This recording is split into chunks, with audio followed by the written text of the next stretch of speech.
Juan Diersef, qué gusto tenerte por acá para hablar de un tema que a mí se me hace importante, traducir el odio. No hablo de odio a los judíos nada más, sino traducir el odio y, lógico, traducir el antisemitismo. ¿Qué quiere decir traducirlo? O sea, ¿qué quiere decir entenderlo? ¿A qué te refieres con traducirlo? Bueno, gracias, como siempre, un gusto estar contigo. Y lo que nosotros acabamos de hacer fue lanzar una publicación que es la traducción o la adaptación, mejor dicho, de un material que desarrolló AJC, el American Jewish Committee, que se llama Translate Hate. Nosotros le pusimos el nombre de Traduciendo el Odio. Y Traducción del Odio lo que es la presentación de un glosario de términos, expresiones e imágenes antisemitas de utilización frecuente para que nos permitan de alguna manera entender mejor qué es el antisemitismo y de esa manera poder combatirlo. Nosotros escuchamos mucho del antisemitismo, escuchamos lamentablemente del incremento alarmante de los niveles del antisemitismo en todo el mundo, pero cuando salimos a definirlo, ¿no? Decir, bueno, esto que pasó, esto que se dijo, esto que se posteó en las redes sociales, ¿es o no es antisemita? ¿Cruzó esa línea delgada o todavía no? Bueno, lo que hacemos en Traducción del Odio es decir, ejemplos concretos. Ante esta situación, poder entenderla. Si se cruzó la línea y es un elemento antisemita, o es una crítica o es un comentario que debe aceptarse como tal. Voy a poner un poquito lo que es el dossier de estos, para que la gente, creo que lo estamos viendo. ¿Lo estás viendo? Sí, perfecto. Perfecto. Para que la gente lo vaya viendo un poquito y lo vaya entendiendo. Dime algo. Somos muy expuestos a decir esto es antisemitismo o queda muy claro si habló de un término o de algo. ¿Hay términos más comunes que otros? Sí, dentro del glosario hay más de 30 términos que nosotros presentamos, que son términos que tienen relevancia en América Latina. En el Translate Hate original hay otros términos que son mucho más relevantes a la realidad de los Estados Unidos, pero no necesariamente tienen tanto conocimiento del mundo hispanoparlante. Lo que hacemos introduciendo el odio es identificar cuáles son los términos más relevantes para nuestra región, poner ejemplos claros de hechos que sucedieron en el mundo hispanoparlante para que la gente pueda ver concretamente por qué este hecho en particular es o no es antisemita, y la definición de antisemitismo que tomamos para desarrollar este glosario es la definición práctica de antisemitismo que en el año 2016 fue adoptada por la Alianza Internacional para el Recuerdo de la Shoah, del Holocausto, con lo cual es una definición que tiene aceptación internacional. Varios países de la región, incluyendo los Estados Unidos, Argentina, Uruguay, Guatemala y España también, en conjunto a varios países europeos, han adoptado esta definición y es la que utilizamos como base para nuestro glosario. Y vas a poder ahí ver muy claramente que hay palabras comunes, ¿no? Que en realidad uno dice, Lo que te bueno, iba a preguntar. exactamente, ¿por qué la palabra Satanás, por ejemplo? ¿Por qué Satanás eso no es antisemita? Lo que hacemos en el glosario es claramente explicar primero el término, ¿no? De dónde viene la palabra Satanás, cuál es la raíz, cuál es la definición, y cuándo esa palabra se convierte en un término o es utilizada con un objetivo claramente antisemita. Lo mismo que después de Satanás tenemos la palabra silenciar abajo, ¿no? Te iba a decir, silenciar es un no es un término término común y exacto. corriente normalmente. Hay que silenciar esto, hay que silenciar el otro, ¿no? Exactamente, y lo que nosotros ahí decimos, no, silenciar obviamente no es un término antisemita, pero cuando se utiliza claramente, que se dice que Israel trata de, o los judíos tratan de evitar cualquier crítica a Israel o de silenciar cualquier crítica a Israel para generar simpatía o para evitar, ¿no?, la antipatía con respecto a Israel, entonces eso claramente se convierte en un término antisemita. El término sionista, que luego sigue, ¿no? Obviamente el término sionista para cualquier persona judía o no judía, pero que entiende el significado de lo que es el sionismo, que es el desarrollo, no la creación de un Estado judío propio en la patria ancestral, en la tierra de Israel, obviamente que no es un término antisemita, pero cuando se empieza a utilizar el sionismo para hablar de teorías conspirativas, para hablar de ciertas ciertas políticas que tienen que ver con el control o dominación del mundo, entonces claramente adquieren un matiz con neto corte antisemita. Y lamentablemente, Isaac, esta utilización es mucho más frecuente que nosotros creemos. Hay, lamentablemente, en los medios sociales en todo el mundo y claramente en los países hispanoparlantes, una cantidad de posteos antisemitas o con connotaciones antisemitas que a veces pasan desapercibidos, porque la gente no tiene los elementos necesarios para determinar si son o no antisemitas. Entonces, lo que queremos hacer con este glosario es, si usted escucha, si usted ve, si usted es testigo, si usted recibe, si le comparten algún tipo de información, algún tipo de material que contiene términos que podrían llegar a ser antisemitas, fíjese, utilice este glosario y vea si realmente la utilización de ese término cae enmarcada dentro de lo que es el antisemitismo. Oye, ahorita platicamos de lo que te voy a decir, pero importante que no nada más plantean los términos y plantean cuáles son, cómo se usan, sino que además dan soluciones de las cuales ahorita platicaremos. ¿Qué se tiene que hacer cuando alguien ve un tema? Esto que es muy importante, porque muchos siempre caemos en la desesperación, muchos caen, no, hay que hacer, hay que boicotear, hay que hacerlo, y muchos quieren tomar por sus manos cuando hay gente especializada. Pero regresando antes de irnos a esa parte, ¿sí? Juan, yo veo aquí términos de lo más curiosos, control. O sea, control es una palabra común, cabal, codicia, etcétera. Explícanos un poquito estos términos, porque muchos dirían, pero que cada vez que hablen de codicia me tengo que sentir ofendido como judío o como antisemita, ¿están hablando de mí? No, claramente cuando uno escucha la palabra codicia en general, no, la palabra cabal, obviamente, la palabra Cobardía. cobarde, obviamente no, son términos generales, y ahí claramente ponemos la diferencia, ¿no? El término cobardía es un término general, falta de valor, ¿sí? Pero lo que hacemos es, bueno, cuando dentro de la utilización del término cobarde, ¿no? Cuando se acusa a un judío de cobarde, cuando se habla, ¿no?, de la cobardía de los judíos muchas veces durante el Holocausto también, ¿no? Claramente es tratar de ser, ¿cómo podría explicarte? Tratar de entender que tenemos que entender la utilización de ese término dentro del contexto que se utiliza, y a partir del contexto en que se usa, ver, ¿no?, esas pistas, poder llegar a descifrar si realmente hay una intención antisemita cuando se usan ciertos términos en particular. Por ejemplo, un término claramente antisemita, el término del pueblo de Isida, ¿sí? La acusación a los judíos de haber matado a Cristo, de haber matado a Dios de alguna manera. Y eso claramente es una cosa que uno piensa, bueno, ya pasó, terminó, o sea, el Concilio Vaticano II, ya lo dejamos atrás, y sin embargo, hasta el día de hoy, suelen aparecer muchas veces en situaciones totalmente atípicas que no tienen nada que ver con el tema judío. Aparece claramente alguien que dice, bueno, el pueblo de Isida o la acusación de Isida, y ahí esto debe sonar la alarma y decir, cuidado, estos términos no son del pasado, esos términos siguen relevantes. Por ejemplo, la utilización de nombres de ciudadanos judíos ilustres de cualquier país, donde claramente únicamente se ataca a las personas judías. ¿Sí? Ante una determinada situación se ataca a ciudadanos judíos y se acentúa su pertenencia a la comunidad judía cuando no tiene absolutamente nada que ver su carácter judío con el tema que está en cuestionamiento. Oye, en eso yo te iba a hacer una pregunta un poco diferente, porque lo acabas de decir. Normalmente, si vemos en una cosa que hablan mal de alguien y le ponen el término judío, ¿sí? Nos sentimos, o el mundo judío se siente ofendido, ¿sí? Como tú dices, algún famoso y dicen, el judío tal o el judío este, como George Soros o como este, hizo esto. Pero también al revés se hace, ¿no? Cuando alguien, o sea, lo acabamos de ver, el premio Nobel, el israelí judío ganó el premio Nobel, como tratando de recalcar que es judío y por eso, o sea, no tuvo nada que ver para ganar el premio Nobel, me imagino, o sea, no es un punto, aunque parece que tendría que ser, como alguien me dijo también en películas, cuando alguien va a ser productor de película, mejor ponte el nombre de Rosenberg, alguna cosa, porque es como un punto a tu favor, ¿no?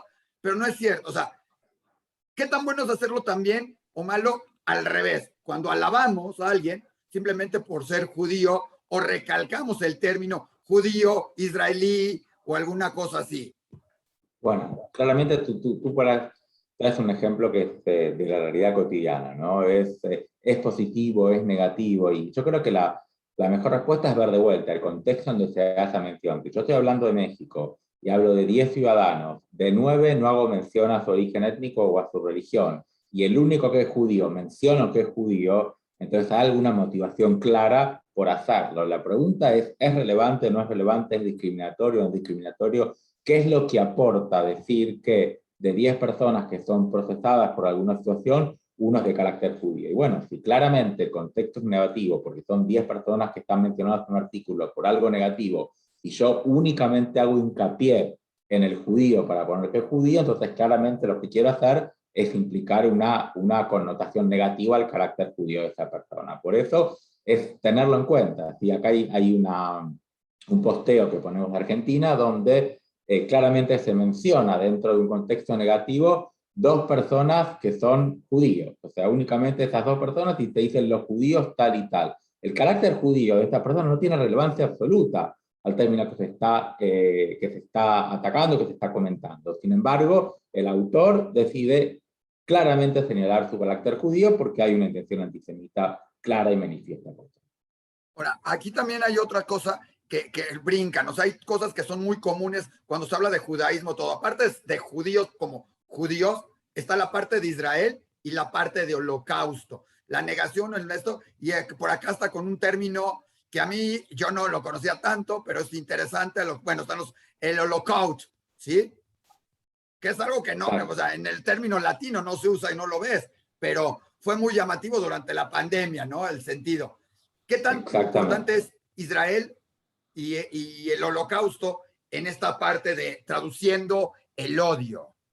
Bueno, lo que hicimos justamente con Holocaust fue ver cómo los términos son dinámicos, ¿sí? Como uno cree que el antisemitismo es una cosa estática, no. El antisemitismo se va disfrazando y va asumiendo nuevas formas, y lamentablemente en la pandemia, durante el proceso del COVID-19, en varias oportunidades vimos cómo se acusaba a los judíos también de ser los promotores de la pandemia, los promotores del virus, a veces porque les traía un beneficio económico, otras porque generaba ciertos recursos con la venta de la vacuna para curar el virus. Otras cosas que uno dice, realmente, o sea, en el siglo XXI estamos escuchando eso, y si hacemos y lo retrotraemos justo a lo que tú estás marcando y mostrando en este momento dentro del glosario, el envenenamiento de los pozos de agua, que es la misma acusación que se le hacía a los judíos de generar un mal a la sociedad para generarle un perjuicio, pero que se hacía en la Edad Media. Y ahora estamos en el siglo XXI, en plena época de la pandemia, y vemos cómo se vuelve a utilizar este recurso antisemita, adaptado en el contexto del siglo XXI, para acusar a los judíos de una falacia, de un interés de hacer un daño a la sociedad. Y hacia Israel, porque sabemos que no todo lo que se habla de Israel es antisemita, pero otra vez, depende del contexto y todo esto. Pero tienen también varios términos, o sea, olvidándonos de la parte de sionismo, tienen varios términos también o varias ocasiones, porque no usas únicamente palabras, usas también expresiones, palabras, términos, referencias. Hacia Israel, ¿qué tanto se habla en este glosario? ¿Qué tanto se tocan? ¿Cuáles crees tú que sean las más importantes y relevantes?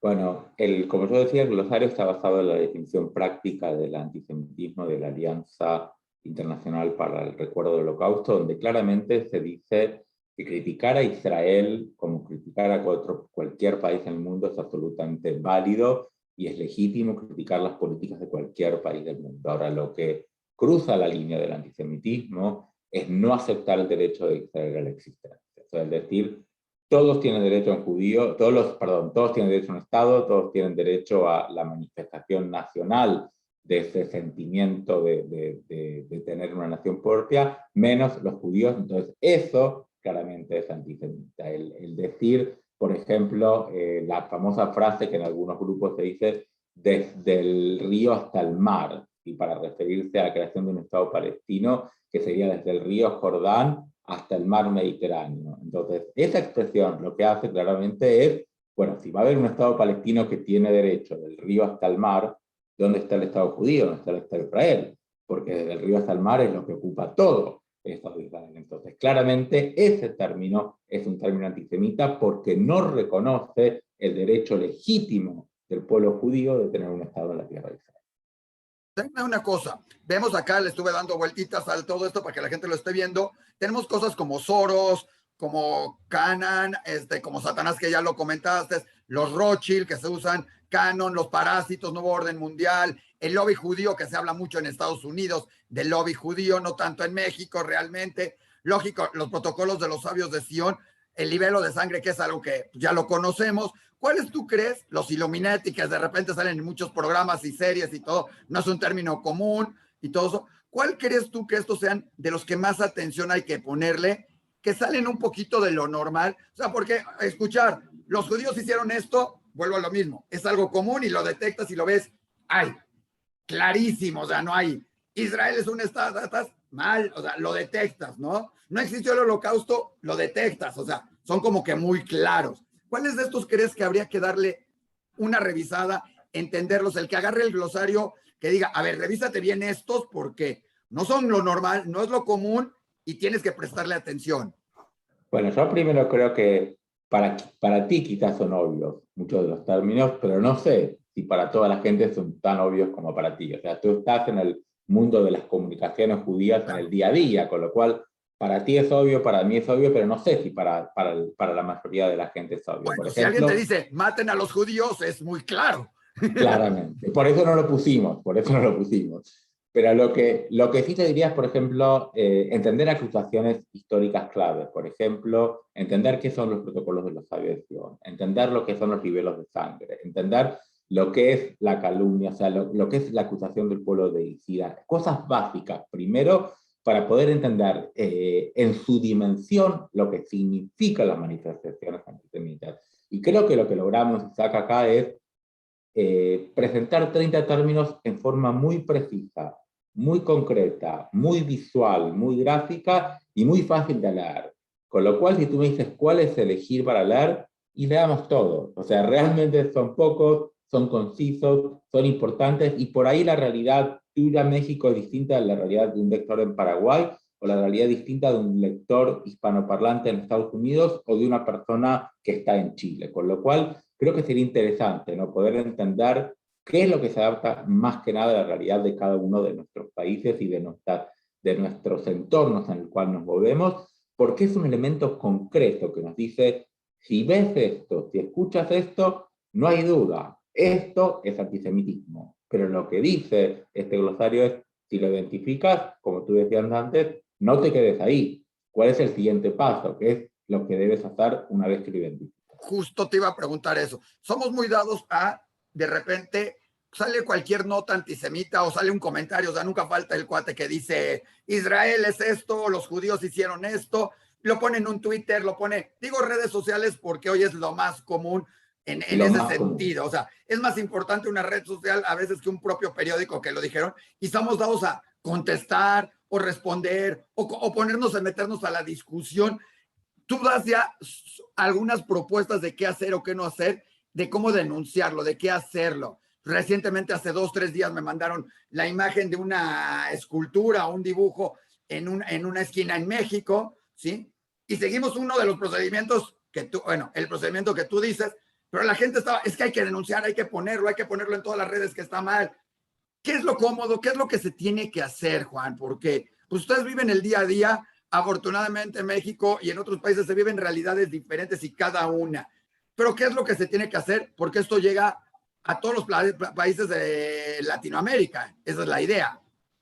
Mira, sabemos claramente que la mayor cantidad de incidentes antisemitas en el mundo hispanoparlante hoy están en las redes sociales, ¿sí?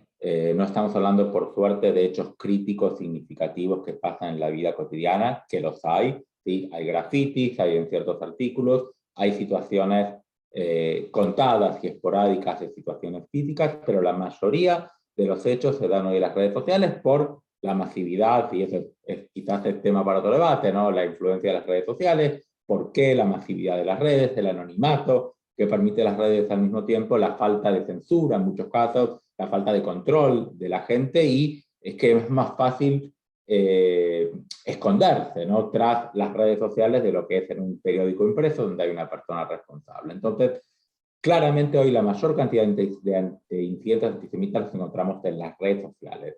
¿Qué hacer cuando uno encuentra este tipo de incidentes?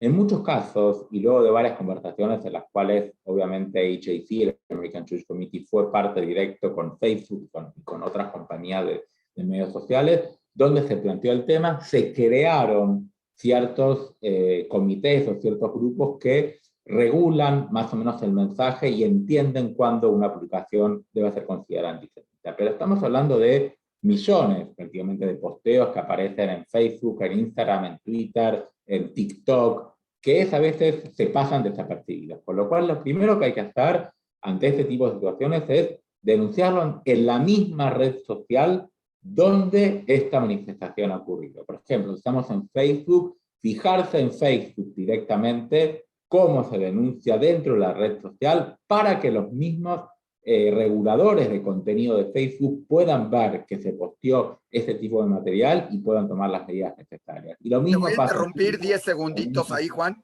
Te voy a interrumpir Ahí 10 está. segundos para que la gente sepa una cosa. Cuando tú denuncias algo así, no le aparece a quien le denunciaste, Juan Dirce Isaac lo denunció, es anónimo, no, o sea, porque la gente le da, y si se enteran que yo lo denuncié, y si saben, me van a mí, y tampoco la red social te va a bloquear a ti por haber denunciado. Es importante Al porque es uno de los contrario, temores.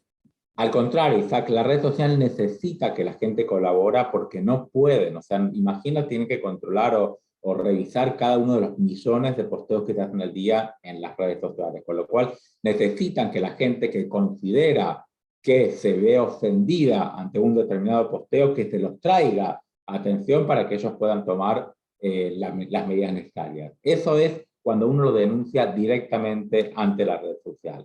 Otra forma de denunciarlo, y que excede esto, lo que es meramente el mundo de las redes sociales, porque esto es para denunciar situaciones de antisemitismo en medios de televisión, en grafitis, situaciones personales que se hayan generado.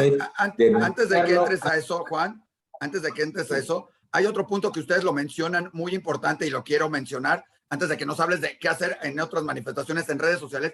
No quiere decir que al denunciarlo lo van a quitar, normalmente, pero también hay veces en que algunos denuncian y creen que están denunciando y no tiene el contexto antisemita o no tiene el contexto de odio, y ya lo verán y lo decidirán y todo esto. Normalmente se elimina porque lo que hacen las redes sociales es irse por la sencilla. Si alguien lo denunció, elimínalo. Es más, tienen palabras que si yo le pongo ahorita a esto y pongo a lo mejor odio en la red social y pongo esta entrevista como odio, muy probablemente solita la red social la bloquee y no la ponga porque trae el término. Entonces también hay que entenderlo o lo va a poner, pero es importante que no, el que no lo pongan, aunque no lo borren, también estamos levantando nuestra voz y alguien en algún lugar del planeta lo verá y dice, ve, 38 personas se quejaron, y dije 38 por decir un número bajito, se quejaron de algo hay, ¿sí? Y por 1, 3, 5, 10, cada voz cuenta. Si son miles, lógico, pero cada voz cuenta, entonces sí es importante denunciar, hacerlo, llenarlo. Te piden normalmente cuando denuncias, te preguntan, ¿por qué lo denuncias? Porque me cae mal, porque esto es importante determinarlo, porque eso le ayuda si hay quien lo vea. Y también, como tú decías, Zach, no es que lo van a borrar, pero seguramente van a prestar más atención a los futuros posteos de esta persona para asegurarse que esa persona está de alguna forma señalada, que no cometa discriminación, que no cometa este tipo de delitos en próximos posteos. Con lo cual, es importantísimo que la gente denuncie ante el medio directamente para que el medio sepa que un usuario está usando la plataforma para promover mensajes de odio. Oye, ¿sí? Y es denunciar, no es contestar, es diferente, es denunciar. No es contestar porque muchas veces lo único que hacemos al contestar es generar la atención ese mismo, o lo típico es escanearlo, sacarle foto o sacar una pantalla y se lo mandas a 28 amigos o a todo mundo de tu grupo. ¿Ya vieron lo que escribieron Entonces, ¿qué genera? Que todo mundo se metan a ver esa publicación y entonces el cuate que tenía uno, o sea, y lo he visto más de una vez, lo publicó y no lo vio nadie. O sea, nadie se fijó porque además es sin ofender a la persona que lo ponga, es un donadie que nadie lo ve, que postea, que tiene 10 seguidores y a la mañana siguiente aparece con 10,000 porque todo el mundo quiere ver qué demonios va a escribir o todo el mundo lo posteó y se vuelve viral. Por eso hay que tener mucho cuidado de denunciar, más no contestar siempre y entrar en discusiones que además tú lo tienes más experiencia que yo. el 90% de las veces ninguna de esas discusiones va a llevar a algo, y menos en una red social. Mira, yo siempre digo, no vas a convencer a nadie con un tweet o con un posteo de Instagram o con una respuesta de 2 palabras o de 20 palabras en Twitter, con lo cual lo mejor en muchos casos es evitar, como tú dices, y denunciar directamente ante quien corresponda para que se tomen las medidas necesarias, pero evitando la confrontación personal, no directamente la red social que se encargue de manejar esta situación de la mejor forma posible sin involucrarte directamente uno en el proceso de confrontación. Y claro, hay mecanismos y hay organismos en cada, tú lo decías, no todos son redes sociales, incluyendo las redes sociales, pero hay cosas en la calle, hay cosas en la televisión, y hay mecanismos y hay organismos en los diferentes países que también se encargan y tienen un poco más de experiencia o de conocimiento de cómo manejar las cosas en algún sentido, y te pueden asesorar o lo pueden resolver o ver o decirte, como nos sucedió ya en hace poco, en algún caso con alguna que nos dijo, no podemos hacer nada, pero ahí está y lo tenemos presente para evitarnos, ¿no? O ves que lo solucionan de alguna otra manera o se encargan de, ¿sí? Creo que también eso viene ustedes puesto, ¿no? Exactamente, la realidad es que hay encuadres legales y marcos legales totalmente distintos en los países de la región. Es más, dentro de los mismos países hay encuadres legales en los estados que son diferentes o en las provincias que son diferentes una de otra en otros países. Con lo cual, lo que nosotros estamos diciendo es denúncienlo ante esta organización judía en el país y ellos van a saber realmente cómo darle seguimiento, ver si este incidente o esta manifestación antisemita cruza los límites enmarcados en la ley antidiscriminatoria o en una ley específica o en una regla o en un reglamento y ver cómo encarar realmente esta situación para darle seguimiento. Pero tienen que denunciarlo cuando lo ven, o sea, no de vuelta. Si vives en Colombia, denunciarlo directamente ante la Confederación de Comunidades Judías de Colombia para que ellos, que son expertos en el tema del antisemitismo, le puedan dar el seguimiento, puedan hacer la denuncia correspondiente y puedan de alguna forma evitar que esta manifestación se produzca. Y vemos aquí países, Argentina, Bolivia, Brasil, Chile, Colombia, Costa Rica, o sea, todos. Ecuador, lógicamente México, Estados Unidos con ustedes directamente, Venezuela, Uruguay, o sea, en todo país de habla hispana son los países con los cuales HAC tiene acuerdos de cooperación, todas las comunidades judías de la región, incluyendo España también, y no nos olvidemos que también hay un público hispanoparlante de los Estados Unidos, un público muy importante, un público que crece día a día, que también, ¿no?, es sensible a este tema. Con lo cual lo que quisimos fue brindar la oportunidad a todos, a que, bueno, si surge algo, saber qué hacer, saber cómo responder y no quedarse, como tú decías, en compartir la foto por WhatsApp en el grupo de 20 amigos, sino tomar las medidas para que esta situación pueda prevenirse en el futuro. Pues Juan, una gran labor. Ya en Diario Judío, como te dijimos y nos comprometimos, ¿sí? Vamos a tener publicados los 30 términos para que la gente los vaya viendo, los vaya conociendo, vaya. Lógicamente hay muchos más de esos 30, seguramente nos llegarán. Si alguien más ve alguno y tiene dudas, ahí están también los correos, tanto de Juan, pueden escribirnos a Diario Judío, preguntarnos si alguien cree que es antisemita, pueden mandarlo, pueden escribir en México a Tribuna, a CAT Panamá, depende del país, a cada uno, lógicamente al American Jewish Committee, pero lo vamos a tener en Diario Judío para que la gente lo vea, y quien tenga dudas, comentarios al respecto, bienvenidos, porque esto es parte de todo esto. Hoy lo vemos hasta en la FIFA, ¿sí? Tratando de, ojo, esto no nada más es contra los judíos, hay términos de odio que van generalmente contra todos, hay que ponerlo. Hoy la FIFA trata de tenerlo también hasta en el propio fútbol, lo acabamos de ver en los propios partidos de México y de otras eliminatorias, donde ya hay un protocolo establecido para detener el partido, ¿sí? Tráete a los jugadores, tráetelos y frena. Justamente, ¿por qué se establecen esos protocolos? Por la que la gente denuncia, ¿sí? Por eso tenemos que sensibilizar sobre el tema del antisemitismo, educar sobre el tema del antisemitismo para generar esta situación donde la gente entienda, sí, esto es un hecho antisemita, sí, tenemos que denunciarlo, no nos quedemos con los brazos cruzados, esto es lo que hay que hacer y avancemos para generar una conciencia social que no permita manifestaciones antisemitas. Pues Juan, muchísimas gracias, creo que ha sido muy ilustrador para la gente todo, el que la gente lo entienda, el que la gente lo vea, el que la gente los lea, repetimos, están muy fáciles, muy sencillos, vale la pena que lo vean, que lo busquen, ¿sí? Que los entiendan, ¿sí? Para que la gente sepa de qué estamos hablando, ¿sí? Y la gente pueda, ¿cómo se llama esto? Tomar las medidas o los actos requeridos en este sentido, ¿no? Y hacer las cosas como tú dices, pero siempre es bueno estar y no irnos siempre con la imagen de que, ay, yo lo vi, creo que es antisemita, ¿no? Pues vale la pena, o sorprendernos al revés, ¿no? Que creamos que no lo es y que sí lo es, ¿no? Exactamente, pero de vuelta necesitamos en esto que la gente se involucre, que la gente lo comparta con quien tiene que compartirlo, denuncie con quien tiene que compartirlo, para evitar que estas manifestaciones se reiteren y de alguna manera poder sacar afuera de las redes sociales a las personas que se dedican constantemente a postear comentarios antisemitas. Juan, un gusto, seguiremos en contacto con ustedes.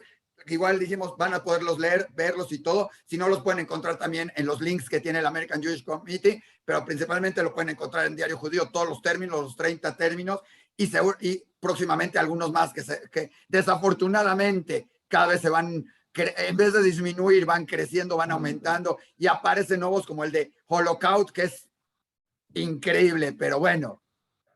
Ahí está, ahí está. Gracias a ustedes como siempre por el apoyo y seguimos en contacto. Seguimos en contacto, Juan.